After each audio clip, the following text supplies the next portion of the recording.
Hi there. Today let's talk about a new word. The word is polycrisis. Polycrisis.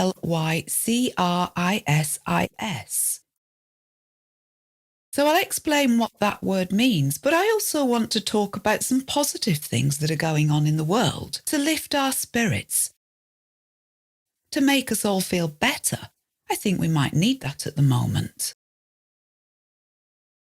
And of course, you'll be getting some great English listening practice and be boosting your vocabulary on real-world issues and events. Hello, I'm Hilary and you're listening to Adept English. We will help you to speak English fluently. All you have to do is listen. So start listening now and find out how it works. And one favour I have to ask of you, if you're on Spotify, please share our podcast with other people. It's really easy to do this and it helps boost Adept English. And don't forget, if you want to improve your English understanding and your ability to speak English in a much more structured way, Activate Your Listening is waiting for you. So polycrisis is a new word which I heard only just this week. But apparently it's been around since 2022. It's not difficult to understand why this has become a word in English.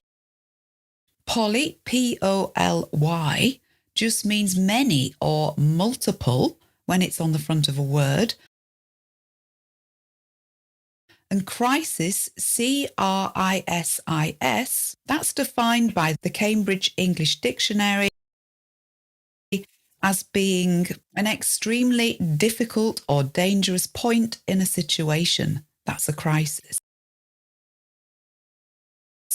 So you could say that we're currently in a period of polycrisis. There are so many crises going on in the world at the same time.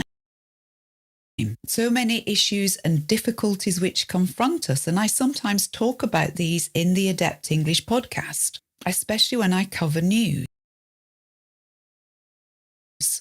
I'll give you a quick list of the sorts of issues which are confronting us at the moment, so you can reflect on what a lot there are. There are natural disasters and extreme weather events that pose threat to life or take lives.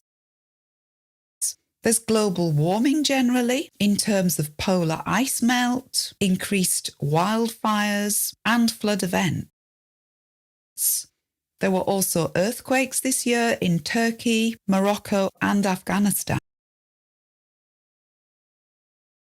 There's pollution and plastics in the sea, and there's our need to cut CO2 and that upcoming pain, both financial and otherwise, of all the measures that we'll have to take to cut CO2 successfully.